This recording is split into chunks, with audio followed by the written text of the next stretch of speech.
దేవునికి స్తోత్రం. హల్లెలూయా. ప్రభునందు ప్రియ దేవుని బిడ్డలారా, ఈరోజు మరొక పర్యాయము దేవుని ఎదుటకు వచ్చి ప్రార్థన చేయుటకు ప్రభుచ్చిన కృపను బట్టి వందనాలు స్తుతులు చెల్లిస్తున్నాను.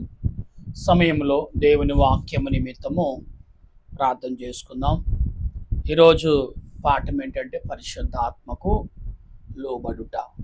పరిశుద్ధాత్మను లోబర్చుకొనుట, అయితే పరిశుద్ధాత్మకు లోబడుట, ఈ రెండు మాటలు మనం ధ్యానం చేసుకుందాం. దాని కొరకు ప్రార్థన చేద్దాం. రోమాపత్రిక 14వ అధ్యాయము 15వ వచనం నుండి మనం చదువుతాం. గమనించండి. ప్రార్థన. సర్వ సృష్టిని నీతిని పరిపాలించుచున్న సృష్టికర్తవైన దేవానికి స్తోత్రాలు ప్రభా. సమయంలో నీ లేఖనమును బట్టి ప్రభా, ఇదిగో నాయన, నీ ఎదుట నీ బిడ్డల ఎదుటకు చేరి ఉన్నాను. చేరి నన్ను నా తలంపులు మరుగు చేసి ప్రభా నాయన, నీ ఆత్మతో నన్ను నింపి, నీ ఆలోచనతో బలపరిచి, నీ బిడ్డలకి ఏ మాటలైతే బయలుపరచాలో అట్టి మాటల ద్వారా అందించమని క్రీస్తు నామమున అడిగి ప్రార్థన చేయుచున్నాను పరమ తండ్రి, ఆమేన్. మన తండ్రి అనే దేవుని సన్నిధి తోడుగా ఉండి ముందుకు నడిపించునుగాక, ఆమేన్. ప్రభునందు ప్రియ దేవుని బిడ్డలారా, ఈ రోమపత్రిక 14వ అధ్యాయం, నీ సహోదరుడు నీ భోజను బలము ఎదుట దుఃఖించిన ఎడల నీవికను ప్రేమ కలిగి నడుచుకునివాడు నీవికను ప్రేమ కలిగి నడుచుకున్నవాడవు కావు. అంటే నువ్వు నడుచుకున్నవాడవు కావు. ఇదివరకు నీ కొరకు క్రీస్తు చనిపోయెను. నీవు భోజనము చేత నీ సహోదరుని పాడు చేయకము. అంటే యేసుక్రీస్తు యొక్క మరణము, ఆయన యొక్క మరణం ఎందుకు చనిపోయాడు అనే విషయాన్ని ఇక్కడ అపోస్తలుడైన పౌలు క్లియరెన్స్గా చెప్తున్నాడు. అంటే తేటతెల్లముగా చెప్తున్నాడు. ఇక్కడ మనం ఆలోచించాలి. ఒకసారి ఆలోచించకపోతే విషయాలన్నీ కొన్ని అర్థం కావు. ఎందుకంటే దేవుడు ఏ రకంగా నిన్ను నడిపిస్తున్నాడు, దేవుడు ఏ రకంగా నిన్ను బలపరుస్తున్నాడు, దేవుడు ఏ రకంగా ఆదరిస్తున్నాడు అనే విషయాన్ని మర్చిపోయి ప్రవర్తిస్తే మాత్రం నష్టపోయేది మనమే. అయితే మీకున్న మేలైనది దూషణ పాలు కానీయకడి. అంటే మనకు కలిగినది దూషణగా అపవిత్రం అవ్వకుండా కాపాడుకోండని దేవుడు చెప్తున్నాడు. నా ప్రియా దేవుని స్నేహితులారా, దేవుని బిడ్డలారా, ఈ సమయంలో దేవుడు ఏ రకమైన క్రియలు నీకు నాకు అందిస్తున్నాడో అదే రకమైన క్రియలు కలిగి మనం నడుచుకోవాలి. అదే రకమైన క్రియలు కలిగి మనం ఆలోచించాలి. అదే రకమైన ఆలోచనతో మనం నడుచుకున్నప్పుడు ఖచ్చితంగా దాని యొక్క అర్థాలు మనకు అర్థమవుతున్నాయి. ఇక్కడ అంటున్నాడు ఆయన, దేవుని రాజ్యము భోజనమును పానం. ఇక్కడ దేవుని రాజ్యము భోజనము కాదు కానీ పానము కాదు కానీ నీతియు సమాధానమును పరిశుద్ధాత్మయందులి ఆనందమునై ఉన్నది. ఇక్కడ నీతియు పరిశుద్ధాత్మయు ఆనందముతో కూడి ఉన్నది దేవుని రాజ్యం. అంటే భోజనం యొక్క బలము మన సహోదరుడి ఎదుట మనం ఎలా ప్రవర్తిస్తున్నాం. భోజనము అనే పదములో పరిశుద్ధాత్మ దేవుడు లోబడే గుణము మనం కలిగి ఉన్నప్పుడు, పరిశుద్ధాత్మకు లోబడుట, పరిశుద్ధాత్మను లోబర్చుకుంటా, ఈ రెండు గుణాలు మనలో ఉన్నప్పుడు దేవునికి మన సహోదరుల దగ్గర ఎలా నడవాలో, మనం దేవుని ఎదుట ఎలా నడవాలో, సమాజం ఎడల ఎలా నడవాలో, కుటుంబం ఎడల ఎలా నడవాలో ప్రభు స్పష్టంగా మనకు కనపరుస్తున్నారు. కనుక మనం ఈ రోజున ఆలోచించవలసిన విషయాలు ఏంటంటే, ఆత్మ సంబంధమైన విషయాలు కలిగి మనం మాట్లాడాలి. అప్పుడే దేవుడు తన క్రియలను నీకు వివరిస్తాడు. అయితే ఈ విషయమందు ఈ విషయమందు క్రీస్తునకు దాసులై లోబడిన వాడు అంటున్నాడు. క్రీస్తుకు లోబడిన వాడు, క్రీస్తుకు దాసుడైన వాడు, క్రీస్తుని విశ్వాసముతో అండి తీసుకున్నవాడు, దగ్గర చేర్చుకున్నవాడు. అంటే ప్రియులారా, దేవునికి లోబడటం, దేవుని లోబర్చుకున్నప్పుడు ఆటోమేటిక్గా క్రీస్తుకి విలువలు మనం కలిగి ఉంటాం. క్రీస్తు విలువలను ఎలాగూ కలిగి ఉంటామంటే ఆత్మీయ సంబంధమైన క్రియలు ఆటోమేటిక్గా మనకు వస్తాయనేది మీరు భావించాలి. అయితే ఇక్కడ అంటున్నాడు, దేవునికి ఇష్టడును, దేవుని దృష్టికి ఇష్టడును, మనుషుల దృష్టికి యోగ్యుడై ఉన్నాడు అంటున్నాడు. దేవుని దృష్టికి ఇష్టలుగా ఉండాలి, మనుషుల దృష్టికి యోగ్యుడుగా. అంటే ఇతను చాలా మంచివాడండి, ఇతనికి ఏదైనా అప్పచెప్తే అది చక్కరంగా చేస్తాడండి అనే ఒక నమ్మకాన్ని మనం ఏం చేయాలంట, కల్పించుకోవాలి. దేవుని ద్వారా అది మనకు వస్తుంది అనేది ప్రభు లేఖనము చెప్పుచున్న మాటలు వింటున్నాం. నా ప్రియ దేవుని విశ్వాసులారా, ప్రభు చెప్పే ప్రతి మాట ఎలా ఉంటుందంటే, ఏమండి, అద్దము ఎదుట నిలబడితే ఏ రకమైన నీ రూపాన్ని చూపిస్తుందో అటువంటి విధానం దేవుని వాక్యము నీకు చూపిస్తుంది. అందుకే వాక్యానికి లోబడి మనం జీవిద్దాం. వాక్యానికి లేదు కానీ పరిశుద్ధాత్మక దేవుడికి లోబడి జీవిద్దాం. ఇక్కడ యేసుక్రీస్తును లోబర్చుకునే విధానం ఎటువంటిదో దేవుడు ఈ రోజున నీకు అందిస్తున్నారు. అయితే ఇక్కడ అంటున్నారు ఆయన, కాబట్టి సమాధానమును పరస్రభ పరస్రభము శ్యామ అభివృద్ధిని బట్టి వాటిని ఆసక్తితో అనుసరించము. అంటే శ్యామ అభివృద్ధి అంటే వాటి క్రియలను బట్టి మనం శ్యామ అభివృద్ధిని ఎలాగైతే లోపరుచుకోవాలో విధానం చెప్తున్నాడు. అయితే ఇక్కడ ఆత్మీయ సంబంధమైన క్రియలు ఏ రకంగా ప్రభు మాట్లాడుతున్నారంటే, ప్రభునందు ప్రియులారా, అందుకే క్రీస్తుకు పరిశుద్ధాత్మకు లోబడితే క్రీస్తుకు లోబడినట్టే. అందుకే క్రీస్తును లోబర్చుకునుట, క్రీస్తుకు లోబడుట, ఈ రెండు కూడా ఎటువంటిదంటే మనల్ని పరలోకములో చేర్చేదిగా ఉంటుంది. పరలోకములో ఆయనతో నిలబెట్టేది. కానీ ఈ లోకంలో అపోస్తలుడైన పౌలు గారు ఈ వాక్యము ద్వారా ఏం మాట్లాడుతున్నాడంటే, మీరు క్రీస్తుని కలిగి ఉండండి, క్రీస్తు పోలి నడవండి అంటున్నాడు.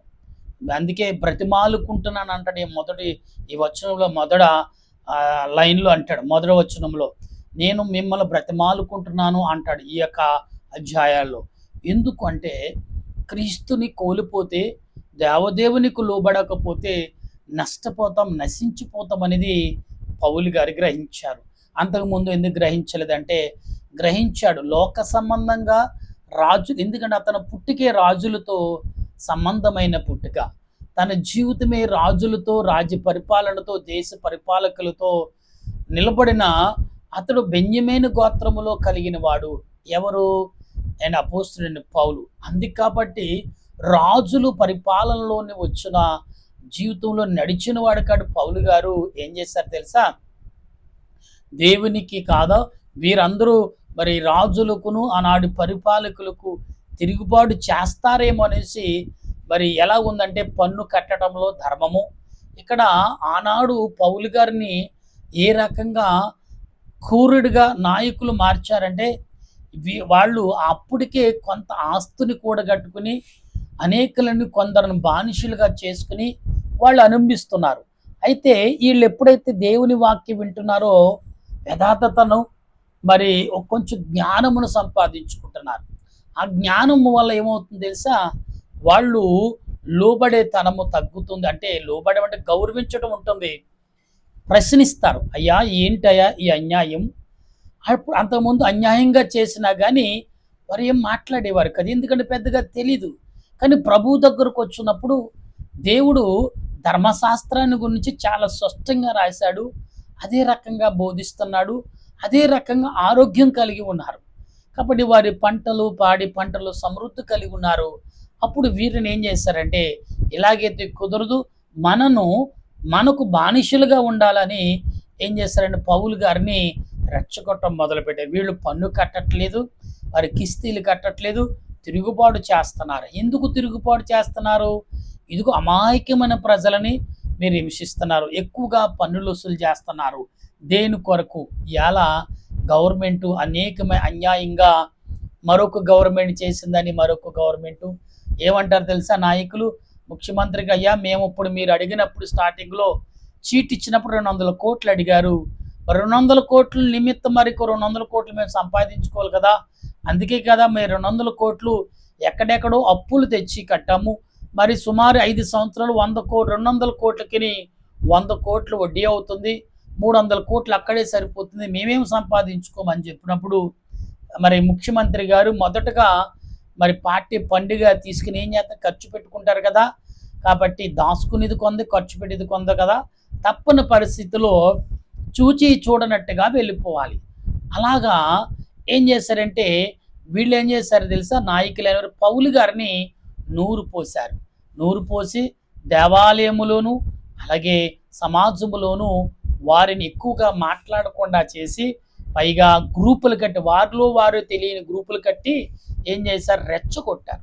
అప్పుడు ప్రజలందరూ దేవుని వాక్యాన్ని ఎరిగిన వారు అందరూ ఏం చేశారు, పరిశుద్ధాత్మకు లోబడిన వారు, పరిశుద్ధాత్మతో కలిగిన వారు ఏం చేస్తారు, దేవునికి యేసుక్రీస్తుని ఎరిగిన వారు ఏం చేశారంటే యథార్థంగా జీవించటం, అయ్యా ఇది అన్యాయము, ఇది మీరు చేసేది అన్యాయం అని ప్రశ్నించటం వలన వారిని కొట్టటము చంపటము చేశాడు. అప్పుడు ఏమి తీర్మానం చేశారని సమాజులు వారి నాయకులందరూ కలిసి, ఇది యేసుప్రభు వల్ల వచ్చింది, అప్పుడు మనం ఎంతైతే అంత పన్నులు కట్టేవారు, మన రాజ్య పరిపాలన ఈజీగా చేసేవాళ్ళం, ఇప్పుడు మరి రాజ్య పరిపాలన ఈజీగా జరగట్లేదు, ప్రజలు తిరుగుబాటు చేస్తున్నారు, తిరుగుబాటు చేయలేదు, అయితే అన్యాయంగా డబ్బులు వసూలు చేస్తున్నారు, ఎందుకయ్యా ఇంత డబ్బును వసూలు చేస్తున్నారు, చేసే పనులు ఏమీ లేవు కదా, ఎందుకు అని ప్రశ్నించటం వలన ఏం చేశారంటే, ఇది అంత జ్ఞానము దేని వల్ల వచ్చింది, ఇది ప్రభు యొక్క స్వార్థ వల్ల వచ్చిందని గమనించారు ప్రభువు చెప్పిన మాటలు. కాబట్టి ఆనాటి కాలంలో రోగిష్టులు అందరూ కూడా స్వస్థపడటము, ప్రార్థించటము, కనిపెట్టటము, కొన్ని బాగోగులు జాగ్రత్తలు తీసుకోవటం, ఇవన్నీ కూడా జరగటం వల్ల నాయకులందరూ కూడా చూసి తట్టుకోలేక లాభం లేదు, దానికి ఆశ్రయించిన వారందరినీ కొట్టాలి, హింసించాలి, అప్పుడే మనకు చెప్పు కింద కాలు కింద చెప్పు వలె పడుంటారని ఆలోచన కలిగి ప్రవర్తించిన ప్రవర్తనలన్నీ కూడా ఆ మనుషులు పౌలు గారి మీద నూరు పెట్టారు. అప్పుడు పౌలు గారికి ఒక అధికారం ఇచ్చారు, ఇదిగో నువ్వు తర్వాత రాబోయే దినాలు రాజు నువ్వే, కాబట్టి నీ రాజ్యాన్ని నువ్వే కాపాడుకో అని ఇచ్చి చెప్పి బలపరిచి, ఇదిగో మోసే ధర్మశాస్త్రాన్ని అని అడ్డం పెట్టి వాళ్ళేంటి మోసే ధర్మశాస్త్రాన్ని వాళ్ళు తిరస్కరిస్తున్నారు, మోసే ధర్మశాస్త్రంలో దేవుడు బలిలు అర్పించమన్నాడు, మోసే ధర్మశాస్త్రంలో పన్నులు కట్టమన్నాడు, కాబట్టి ఇవన్నీ కూడా వాళ్ళు చేయట్లేదు, బలిలు అర్పించట్లేదు, గనుక వీరు ఉండటానికి వీల్లేదు, కనుక వీరిని ఏం చేయాలి, ఖండించాలని పౌలు గారితో చెప్పినప్పుడు పౌలు గారు యవనస్తుడు కాబట్టి మరి బలంగా ఉన్నాడు, దాంతోపాటు ఒక 5 కూరల్ని మహాదుర్మార్గులను అప్పగించాడు, జైల్లోంచి వాళ్ళకి ఏమి ఆజ్ఞ ఇచ్చారు తెలుసా, ఇదిగో మీరు పౌలు గారికి లోబడి పౌలు గారు ఏ మాట చెప్తున్నారో మీకు మరణము శిక్ష పడింది కదా, మరణ శిక్షను కొట్టేసి స్వేచ్ఛగా జీవించుటకు మీకు అవకాశం ఇస్తాం అన్నారు. కొంతకాలమే ఇలాగా చేయండి అని.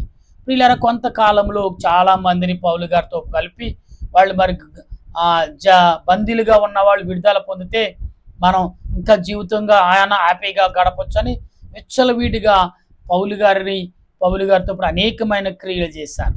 వీళ్ళ దేవుడు చూస్తూ చూస్తూ చూస్తూ ఉన్నాడు. ఇప్పుడు యేసు ప్రభుని ఎరిగి ప్రభు రెండో రాకడకు ఆయన ఆరోహణ అయిన తర్వాత జరిగిన క్రియలన్నీ ఇవన్నీ అయితే ఇక్కడ దేవుడు ప్రత్యక్షమైనప్పటికీ అప్పటికే చాలా మంది చనిపోయారు పౌలు గారి చేతిలో, పౌలు గారికి సహకరించిన వారి మనుషుల చేతిలో, చిన్న పెద్ద లేదు, ప్రభువును ప్రార్థించిన ప్రతి వారిని కూడా చంపేశారు. అప్పుడు ప్రభు ప్రత్యక్షమయ్యాడు. ప్రత్యక్షమై, సౌలా ఎందుకు నన్ను హింసిస్తున్నాడు, నువ్వెవరు అని అడిగాడు. నీ విమర్శపెడుతున్న ఆ పిల్లలకు తండ్రి నేనే అన్నాడు.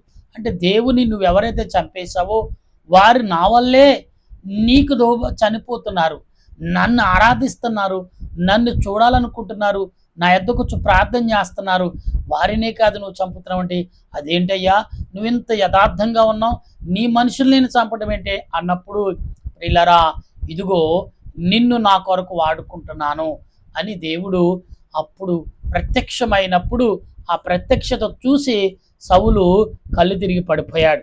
కళ్ళు కనిపించట్లేదు ప్రియులారా, గుడ్డివాడుగా అయిపోయాడు. అక్కడి నుంచి సంగతి అంతా మీకు తెలుసు. ఎందుకంటే తర్వాత అననీయ మరి తిమ్మని అనే పట్టణంలోకి వెళ్ళినప్పుడు ఆ పట్టణంలో అననీయ మరి వెళ్ళి ప్రార్థన చేసి బాప్తిసం ఇచ్చి సౌలుని పౌలుగా మార్చినవాడు. అయితే పౌలు గారు అంత మహిమను ప్రభు యొక్క లోబడి జీవిస్తున్నాడు కాబట్టి ఆ మహిమను మనందరికి అందించాలని ఆయన ప్రయాసపడుతున్నాడు. అందుకే బ్రతిమాలుకుంటున్నాడు. ఈ వచనాలన్నీలో కూడా బ్రతిమాలుకుంటున్నానని మాట్లాడతాడు. ఎందుకంటే మీరు అన్యాయంగా కోపానికి, ద్వేషానికి, అసూయకి కోపడం పడకండి. ప్రభు జీవము గల దేవుడు, ఆయన యథార్థవంతుడు, మంచి మనసు కలిగిన వాడైనా ఆయన ఎదుటకు మీరు రండి, మీకు అన్నీ సమకూరుస్తాడు. ప్రశాంతమైన వాతావరణం ఉంటుంది, మనశ్శాంతి ఉంటుంది, నెమ్మదనము నేను పొందాను, నేను కలిగి ఉన్నాను, రండి అని అందరిని పిలవటం మొదలుపెట్టాడు. ఆ పిలుపులనే ఈ బోధలన్నీ జరుగుతున్నాయి. కాబట్టి ఈ మాటలన్నీ కూడా ఆయన బోధించిన మాటలే, ఆయన ప్రకటించిన మాటలే. కానీ మనం ప్రతిరోజు ఇలా కొన్నిగా చదువుకుంటున్నాం. పౌలు గారు దేవుని యొద్ద ఎలాగ లోబడ్డాడు, దేవునికి ఎలా లోబడిపడ్డాడు అంటే ఇప్పుడు మనం దుండగులుగాను దుర్మార్గులుగా మారమని కాదు. దేవునికి లోబడిన తర్వాత, యేసుక్రీస్తుకు లోబడిన తర్వాత పౌలు గారి జీవితం ఏమండి ఆహారం లేకపోయినా సంతోషంగా ఉన్నాడు. రాజు కుటుంబంలో వెండి కంచాలు, బంగారము కంచాలు, బంగారం యొక్క పరుపులు మంచాల మీద పడుకున్న మరి సౌలు పౌలుగా మారిన తర్వాత కట్టి నేల మీద పడుకున్నాడు. ఒకే వస్త్రముతో చాలా కాలం బ్రతికాడు. డేరాలు కుట్టుకున్నాడు. ప్రియులారా డేరాలు కుట్టి తన ఆహారం కొరకు సిద్ధపరచుకుంది, ఎవరిని ఇబ్బంది పరచలా. ప్రియులారా గమనించండి ప్రభు యొక్క వాక్యమును. అయితే భోజనము నిమిత్తము దేవుని పనిని, ఇక్కడ ఏమన్నాడు, భోజనము నిమిత్తము దేవుని పనిని పాడు చేయకుడి అంటున్నాడు. అది నిషిద్ధమైనది, నీ సహోదరుని ఆనందమనై ఉన్నది. ఇక్కడ మనం గమనించాలి ప్రియులారా, మనము గమనించినప్పుడు దేవుని రాజ్యములో భోజనమును ఇక్కడ కనపడుతుంది ఉన్నది. ఈ విషయమందు క్రీస్తునకు దాసుడైన వాడు దేవునికి ఇష్టుడును మనుషులకు మన దృష్టికి యోగ్యుడనై ఉన్నాడు. కాబట్టి సమాధానమును పరప్రక్షేమ కలుగు చేయు వాటిని ఆసక్తితో అనుసరింతము. భోజనము నిమిత్తము దేవుని పనిని పాడు చేయకుడి. సమస్త పదార్థములను పవిత్రములే గాని అనుమానముతో తినువానికి అది దోషము. మాంసము తినుట గాని ద్రాక్షారసం త్రాగుట గాని మీ సహోదరుడిగా, ఇక్కడ చూడ, ద్రాక్షారసము తాగుట అయినను మాంసము తినుట అయినను నీ సహోదరుడికి అడ్డం వచ్చిన ఎడల మరి ఏదియే గాని మానివేటి మంచిది. ఇక్కడ మద్యమును మాంసమును అంటే ద్రాక్షారసం అంటే మద్యంతో సమానం, దీనిని మానివేయడని పౌలు గారు చెప్తున్నారు. మానివేసినప్పుడు ఇవన్నీ కూడా పౌలు గారు చేశారు. చేసి మానేసిన తర్వాత ఆనందాన్ని ఎంత గొప్పదనంగా ఎరిగి ఉన్నాడో మనం గమనించాలి.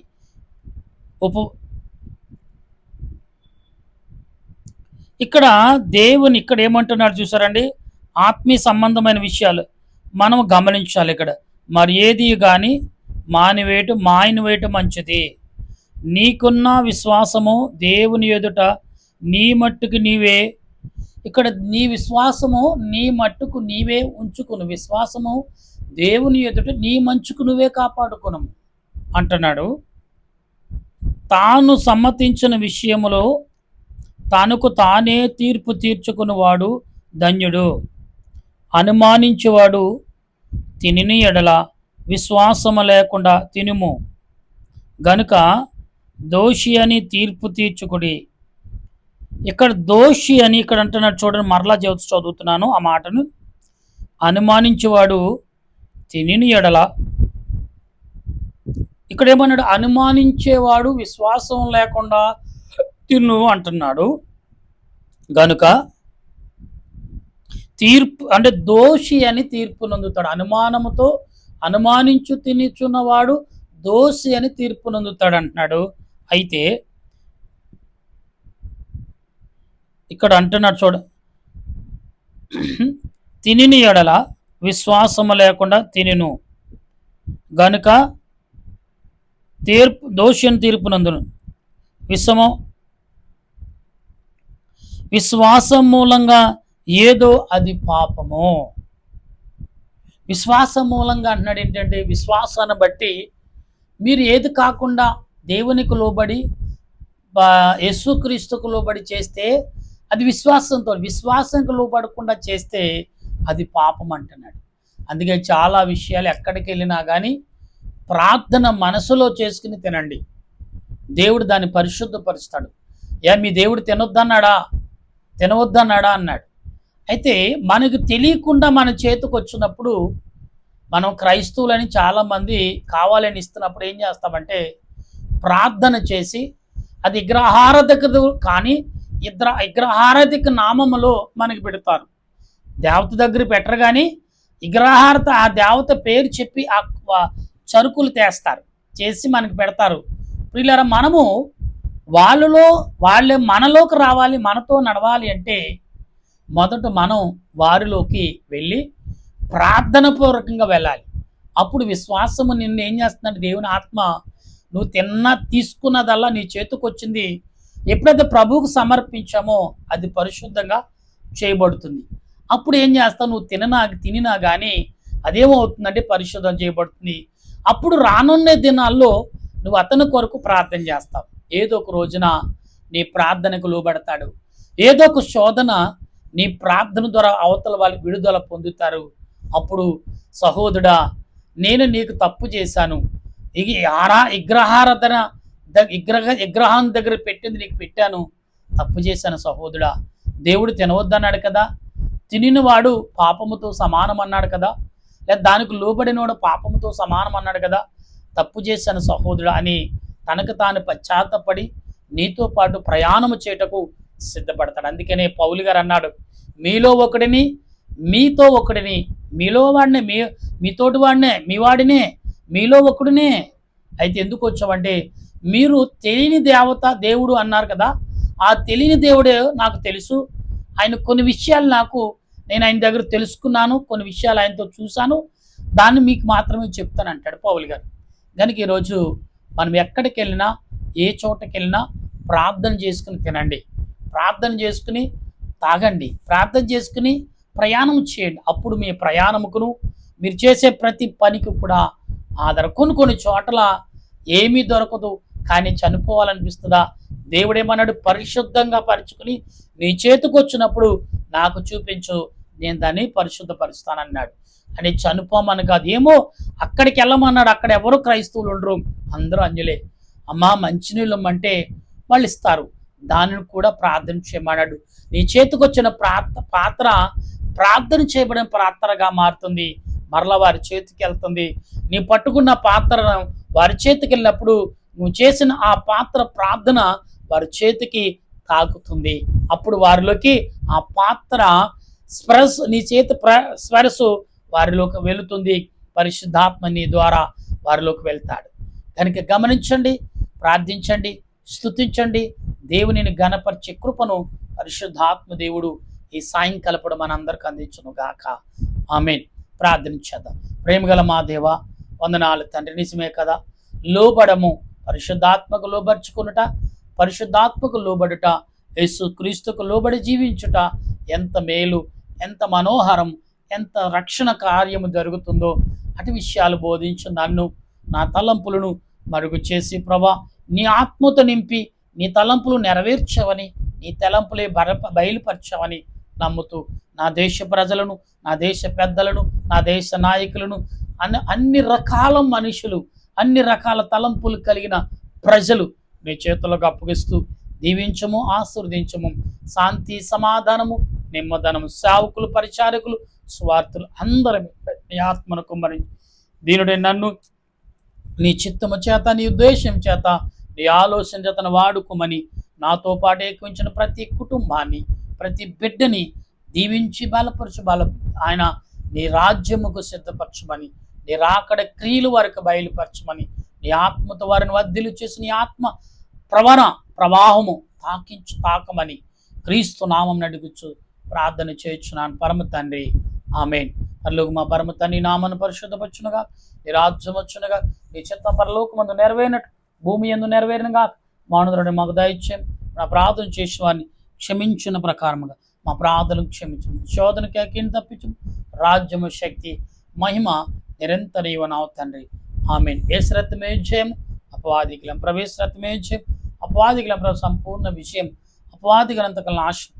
హల్లెలూయా, హల్లెలూయా, స్తోత్రం, స్తోత్రం. ఆమేన్, ఆమేన్. మన తండ్రి అయిన దేవుని ప్రేమ, త్రియేక దేవుని కృప, పరిశుద్ధాత్మిక అన్యేక జీవితం ఇప్పుడు ఎల్లప్పుడు సదా తోడుగా ఉండి రాకడకు సిద్ధపాటు చేయనుగాక. ఆమేన్, ఆమేన్, ఆమేన్. మీ అందరికీ వందనాలు. మరణాత.